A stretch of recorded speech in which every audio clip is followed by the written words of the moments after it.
Let's first take a look at the fleet management scenario. We will be continuing to build upon our scenario to build business logic for our fleet management example that we've been using throughout the development collection. For the fleet management scenario, we are going to create a class to insert vehicles in a quick entry process. In addition, we are going to create a class that extends the base class and allows for quick entry of trucks. So we'll need to create a base class. We'll then build and then test our class. We'll then take a look at extending the class, and then we'll build and test. Before we start writing code, we should discuss the structure of classes and the code within classes to have a better understanding of the fundamentals and basic best practices. A class is a software construct that defines the data and methods of the specific concrete objects that are subsequently constructed from that class. It can be thought of as a blueprint for different instances of an object. It is possible for multiple instances of an object to exist and for each instance to hold different values in its variables and therefore run differently. Variables are the data for the class. Variables in X++ classes are specific to an object. That is, every object constructed from the class declaration has its own copy of the variable. Such variables are known as instance variables. These were covered in the module of X++ overview. Let's get started by reviewing some modifiers that can be used with classes and their functions. Then we will switch over to create a new class. There are several modifiers that can be applied to method declarations. Some of the modifiers can be combined, so for example, final static, and some modifiers can only be used methods, while others can be used on classes or methods. So we'll take a look at a few method modifier keywords of the X++ language. So the first one that we're going to take a look at is abstract. So the method that is declared but not implemented in the parent class would be abstract. The method must be overridden in subclasses. If you try to create an object from a subclass where one or more of the abstract methods belonging to the parent class have not been overridden, you will get a compile error.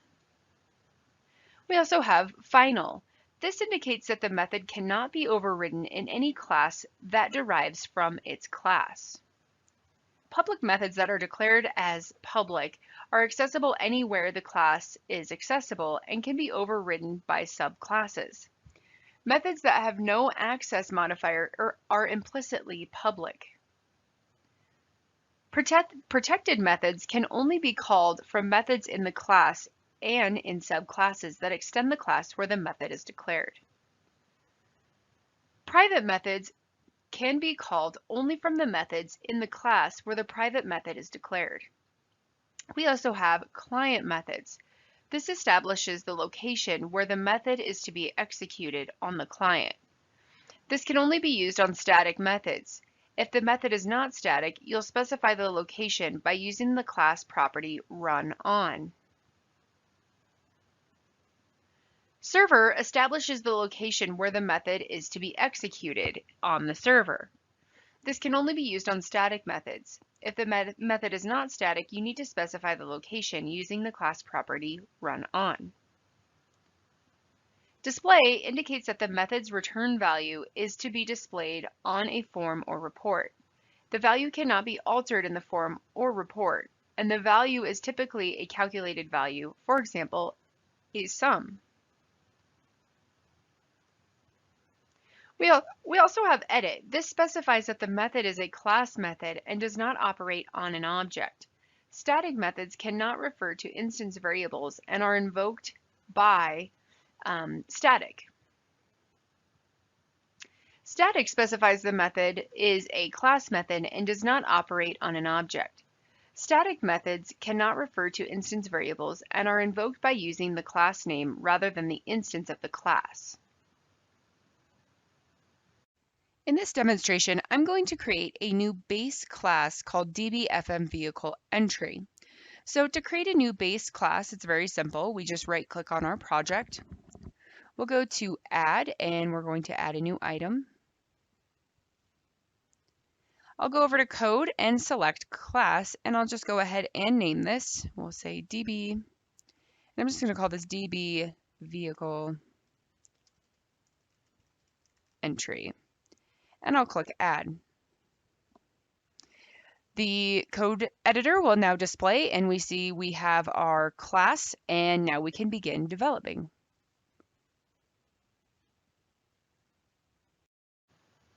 Now let's take a further look at methods. Methods can be viewed from the application object tree or within code itself. Method declarations consist of a header and a body. The method header declares the name and the return type, so possibly void, of the method modifiers and parameters. The method body consists of variable declarations, method declarations, and statements. The class declaration specifies the name of the class and necessary variables. It can also specify inheritance. Instance method or object methods are embedded in each object that is created from the class. They are called by using specific syntax.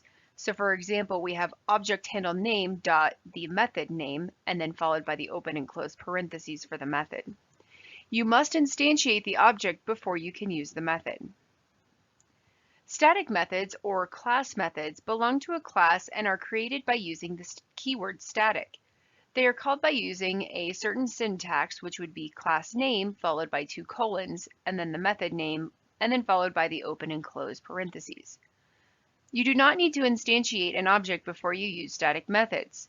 Static methods are widely used in Dynamics 365 for Finance and Operations Enterprise Edition to work with data that is stored in tables. And lastly, we have main methods. A main method is a class method that is executed directly from a menu option. So the syntax for this would be static void main, and then in parentheses we have args underscore args. The method should only create an instance of the object and then call the necessary member methods. The args parameter allows you to transfer data to the method.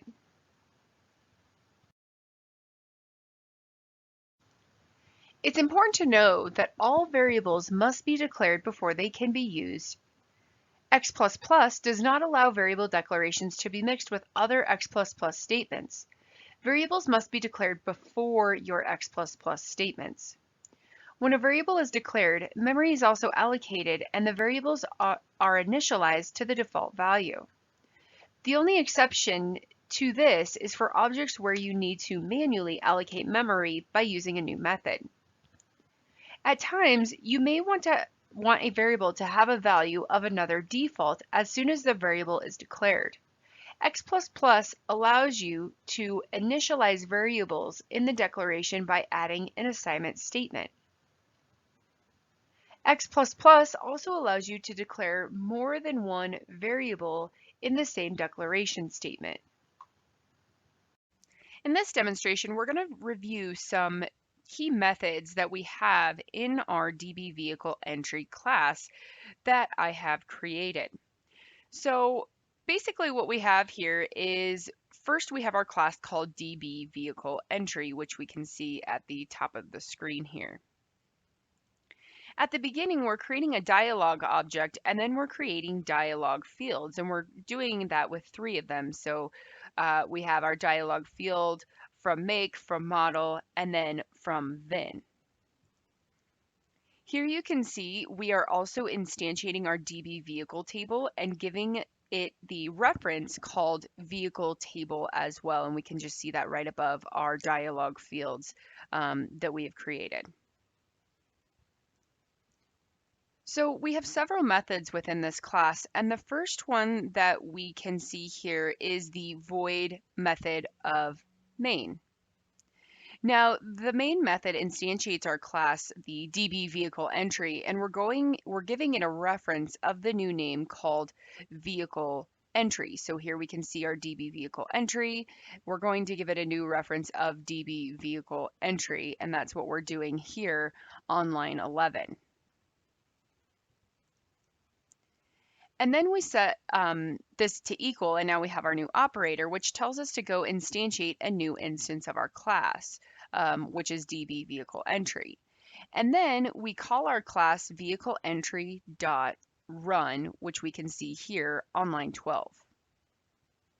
So we're calling the run method in our class here. So if we go down to the run method, we can see it's a public method of type void.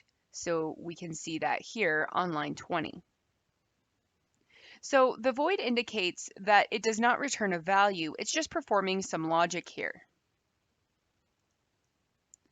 We will discuss what the public keyword means in the best practices lesson of this module. It's essentially a scope, so we're saying that the variables and methods within this particular method can be accessed by outside classes and methods.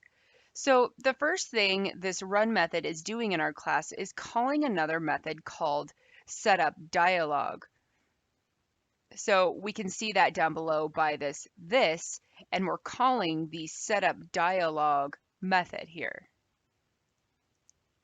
So we use the this keyword to reference that the setupDialog method is in this class. So we call this dot setupDialog, and our setupDialog is located just right down below here. We have our setupDialog, and you'll notice with IntelliSense as I highlight a specific method, it's going to highlight the method if it's throughout the code in the code editor as well.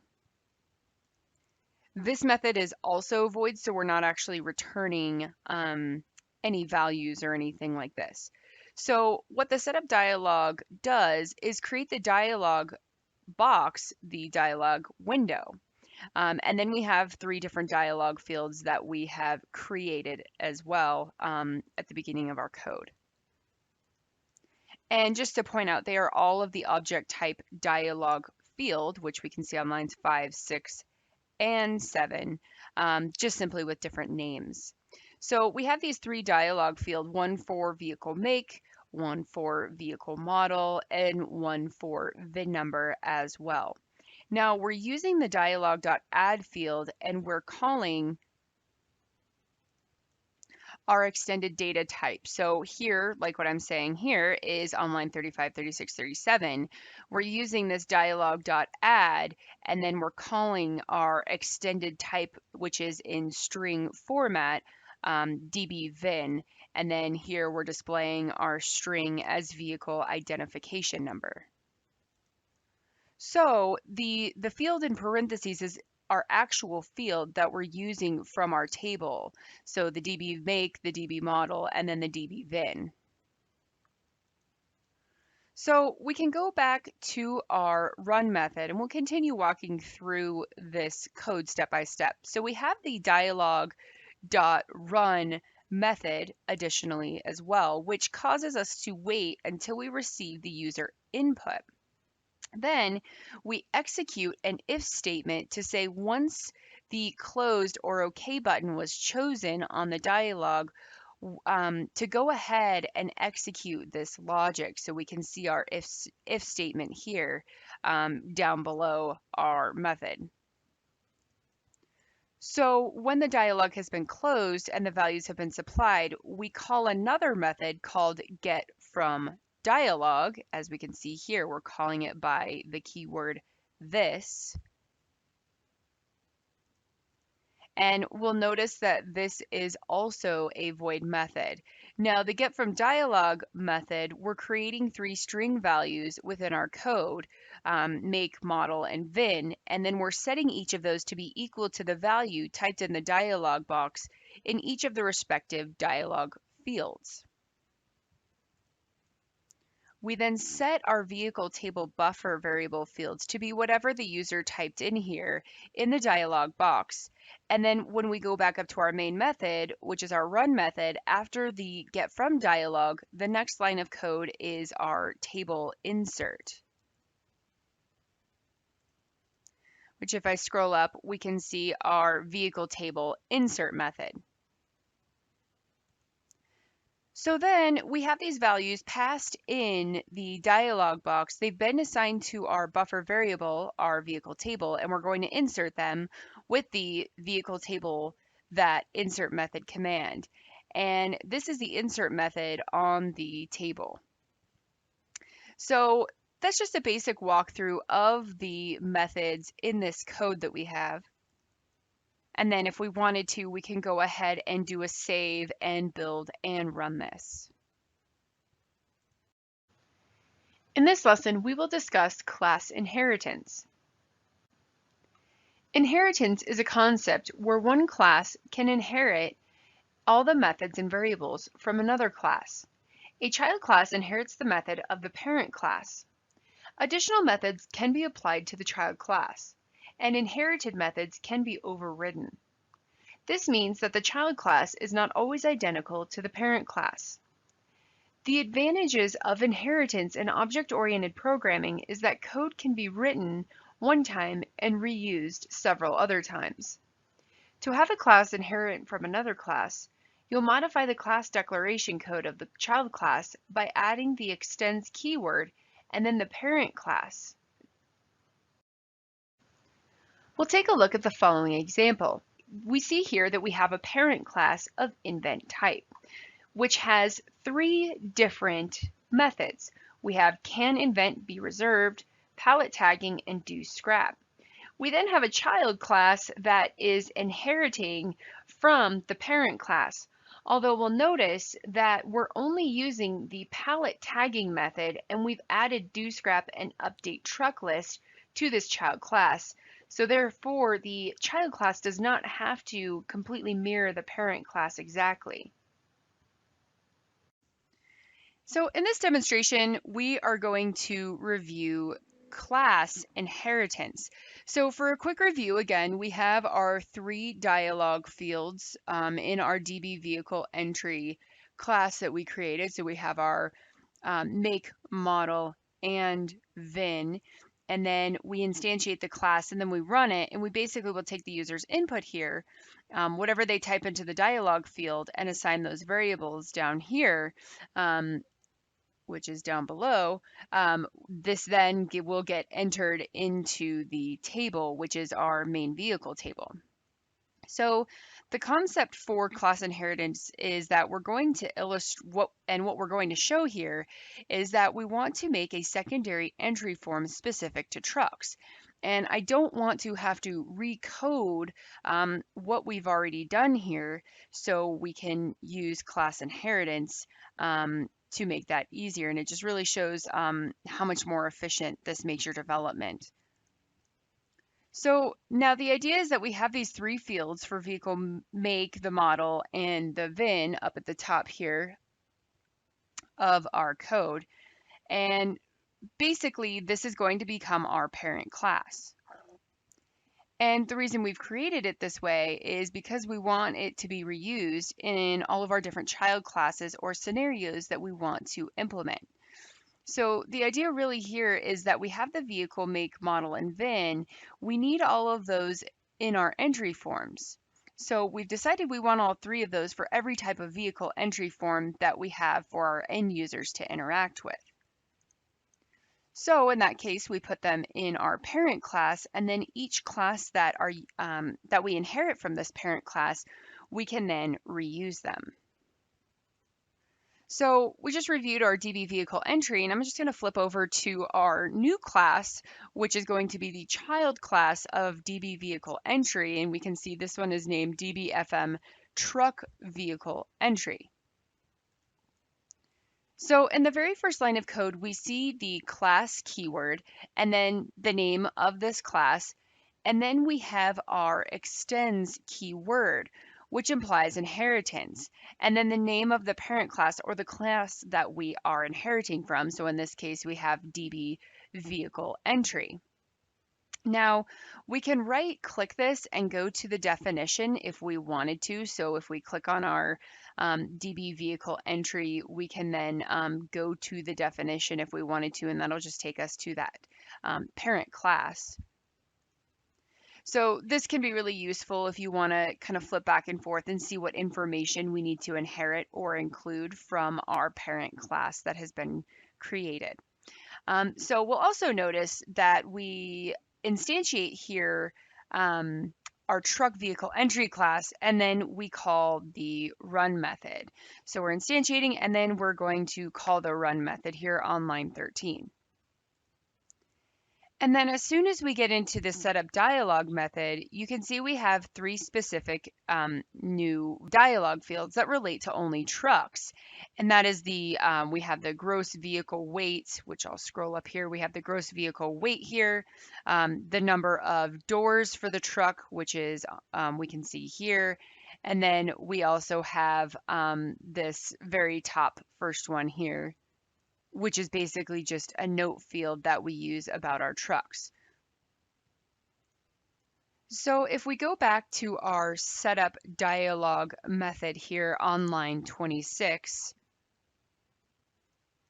we can see that we have the three new variables or the three new dialog fields coded explicitly, but then we have a call to the super, which we can see just right down below here. And what the super does is it goes and looks in the parent class for a method with the matching name called setUpDialog, and it'll essentially bring in the information there. So if we click back over to the parent class DBVehicleEntry, and if we go down to the setUpDialog method, we have our dialog fields here for make, model, VIN, and the what essentially this will do is it'll copy these over into here for us without the need of actually coding them. All right, and so we have our new functionality, our new fields. So we have a combination or a mix. So we have the information inherited from the parent class and some specific information over in our new child class that we have created. And the same concept is really repeated here in the getFrom dialog method. And we'll just go ahead and scroll down a little bit more so you can see that.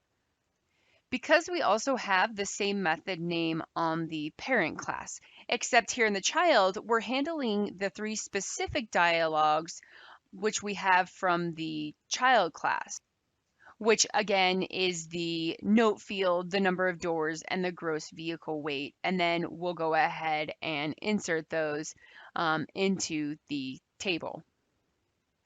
But then we'll notice that we have one more super call down here on line 47, which goes out and gets the three variables from the parent class and then enters those into the table as well. So it accepts the input and then writes them into the table. So to illustrate what the form will look like, we can then go ahead and click in our vehicle entry class that we created, and then we can also see our child class. So we'll go ahead and instead of having the parent class set as our startup object, we can set our child class as the startup object. And then what we can go ahead and do is save and then run this. To finish, let's review some best practices for developing classes. You should have only one successful return point in the code, which would typically be the last statement, with the exception of switch cases or when checking for start conditions. You should keep the building blocks or methods small and clear. A method should do a single well-defined job. It should therefore be easy to name a method. Do put braces around every block of statements, even if there is only one statement in the block. You should put comments in your code telling others what the code is supposed to do and what the parameters are used for. You should not assign values to or manipulate actual parameters that are supplied by value. You should always be able to trust that the value of such a parameter is the only one initially supplied. You'll treat such parameters as constants. And lastly, you'll want to make sure to clean up your code and delete unused variables, methods, and classes. Important best practice is to declare variables and methods as locally as possible. So for public, you should declare variables and methods for safe reusing by making them public. It is important to ensure that they are explicitly declared so that there is no ambiguity as to the intention of the programmer. Then we have private declaration. You'll declare variables and methods as private to keep the context of the variable local or within scope of only that method. This prevents accidental misuse or unintentional variable reuse. And then lastly, you'll declare a method as protected, which will keep the variable public only for the subclasses that may extend or overlay, yet restricts access to outside object calls. Because overlayering is a very intrusive feature, we recommend that you do not use it, or at least not for cloud solutions. The alternative to overlayering is extensions. Extensions let you extend existing artifacts in a new model. Extensions are easier to maintain, but the amount of extension that can be done during customization is limited. There are rich ways to extend the metadata. For example, you can add new fields to a table. This section or lesson describes how X++ code can be extended so that you can add methods and state to artifacts that are defined in other models without recompiling those models. In object-oriented programming, the term extend has a well-defined meaning. If we say class B extends class A, we mean that class B inherits from A, and the usual object-oriented rules are implied. In fact, this term is even used in the X++ syntax that is used in class declarations to express this relationship. At the same time, we use the term extension to talk about metadata that has contributions from several models. To avoid overloading the term extend, we will instead use the term class augmentation to designate the relationship between class A in a base model and class B in a model that depends on it, where class B provides additional functionality to class A in the context of that model. Nevertheless, we will also continue to use the term extension class because it is prevalent. So in this image, we can see that we have parent class that has methods A and B, and then we have a class that extends from this parent class that has method A, method B, and then we have added method C to this extended class. It is useful to have a term for class that consists of the public members of the augmented artifact and all the public members of all the class extensions that augment that artifact. This class is called the effective class in a given model. The following illustration shows an artifact which is called myArtifact, as we can see here over on the left-hand side. This is defined in the base model called myModel, and it's dependent on two models that have extension classes for myArtifact. So here we have our two extension classes of my2 extension and another extension, which are in two different models of another model and my extension model. So in this example, the effective class is the class in the extension models that contains all the original methods and all the public artifacts from the extension classes. The effective class isn't the same in every model because it includes only the class extensions that are defined in a given model. This illustration shows the effective class of myArtifact in the myExtension model. We can add new methods and state to myClass by introducing an extension class in the extension model that builds on top of, that is, has a dependency on, myModel. Here you can see a code sample of this effective class concept. Extension classes are classes that are adorned with the extension of attribute and that also have the name that is the extension suffix. So we have the underscore extension suffix that has to be applied. The name of the extension class is otherwise unimportant. The class augments the artifact that is specified in the extension of attribute as shown here in this example. So we have extension of, and then we have our class string and then my class. Because the classes are instantiated by the runtime system, it is not meaningful to derive from the extension class. Therefore, the extension class must be marked as final, as you can see in this code example. The class string compile time function must be used as it has two different purposes. So here's our class string part here. So this produces a compilation error if the myClass class doesn't exist, and the compile time function that is used tells the compiler what kind of artifact is augmented. Artifacts names by themselves do not uniquely identify the given artifact to augment. So for example, forms can have the same names as tables, classes, and enums. Also, any number of extension classes can augment a given artifact in a particular model. Extension classes are never referenced directly by the programmer, only by the runtime system. It's also important to note any class that inherits from an augmented class also inherits the effective class. In other words, the classes that inherit from a class that has extensions inherit the methods that are defined in the extension class. In this lesson, we will view constructors for X++ classes and development. We have two different types of constructors, instance and static constructors. The instance constructor is the method that is named new. The instance constructor that is defined in an extension class can't have parameters. Instances of the extension classes are created, and then the runtime system calls their constructors as required by the usage scenario. These constructors are never explicitly called by your code. Constructors are useful for initializing the state of the extension objects. It's guaranteed that the constructor that is provided in the extension class will be called one time before any instance method or the instance state on the extension class is assessed. However, there is no such references made. If there are no references made, the constructor is not called. Next, we have the static constructors. These are the parameterless static methods that are named type new. Static constructors can be defined on extension classes. It is guaranteed that the runtime system will call the constructor before the first reference to the extension type. You cannot assume any particular order of invocation for static construction among a set of extensions.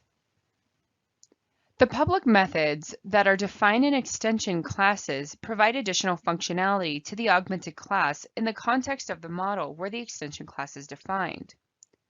Only public methods are exposed in this way. You can define private methods to help implement the public methods, but those private methods aren't part of the effective class.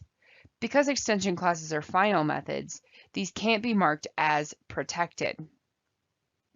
This defines an extension method that is named extension method, and it augments my class. So here we can see we have our extension of, and then we have a class string of my class, and this is our extension method that we have created. So again, the public instance method extension model is defined in the extension class, so therefore it's available just as if it were defined in my class in the context of the model where the extension class is defined. So this following example shows how to call the method in the model. Now we'll take a look at a static method. Methods that are defined as public and static in the extension class are available as static methods on the artifact that is augmented. So this following example shows how to call the method in the model. It's important to note that a static method can access the public static methods and state in the effective class of the augmented artifact. As an interesting side effect of this, static extension methods on the global class become available in the language's functions, which are available without any prefix. Instance state, which is the state that pertains to a particular instance of an artifact, can be specified on extension classes. This example defines a state that is named state. So here we have our extension of and the my class, and we're declaring that as final. And then here we have our public int state and private void new method. A static state applies to the type instead of an instance of the type. In this example, this shows a static extension state. So again, we have our extension of and final, and then we have our public int state, public static int static state, and then we have our static void type new method.